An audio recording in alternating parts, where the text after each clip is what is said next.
Hello once again. Today I'm gonna talk about one of my favorite manga stories. It's called Fist of the North Star. And if you ever heard of it, it is a classic piece of work, during the 80s. Ever since then, its influence has been reached in so many sources.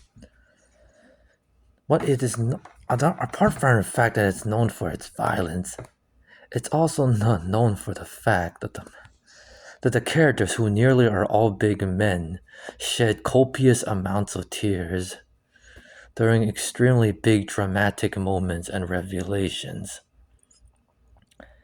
Now, on the surface, the series looked like it is a copycat of Mad Max, with the main character being a copycat of Bruce Lee. But once you read it, you'll discover it is much more than that.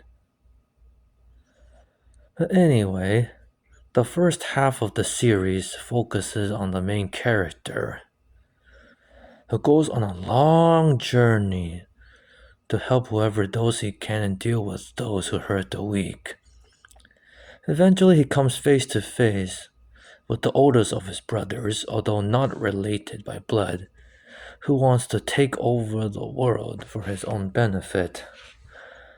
Eventually, they had a huge confrontation, and after some dramatic drama back and forth with both shedding copious amount of tears, he defeated his older brother. And what's more, his older brother redeemed himself in the end. So yeah, that would have ended the first half of the series as well. And so in the story, peace then continued, albeit a very relatively brief amount of time. But overall, this is a series that really can be looked back and over, and it's probably one of the most idealistic series set in such a post-apocalyptic air future.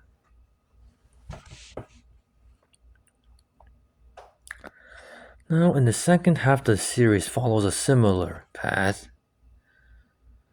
He goes on, once again, he goes on to help those who are in need and deal with those who prey on the weak.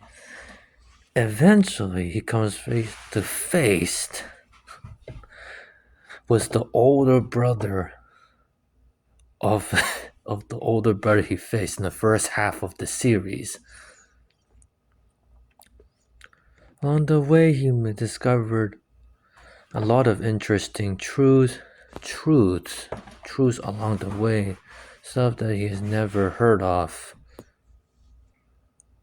And so, once again, after confronting the older brother of his older brother, he defeated him, and everyone shed tears as usual.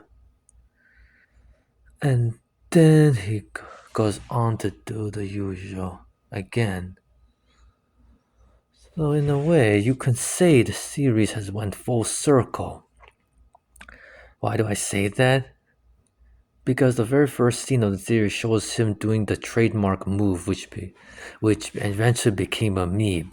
It consists of him striking a very weak enemies, weak point, especially the head, and then he says they're already dead, and then the guy who gets hit says what, and then suddenly their head explodes. Later on, if you reach the end of the series, the same thing happened. Which at this point he's pretty much invincible, considering he already defeated everyone who was stronger than them. So at that point on, he can just use that move instead of using any excessive special moves, which only works for those who are very special, just like him.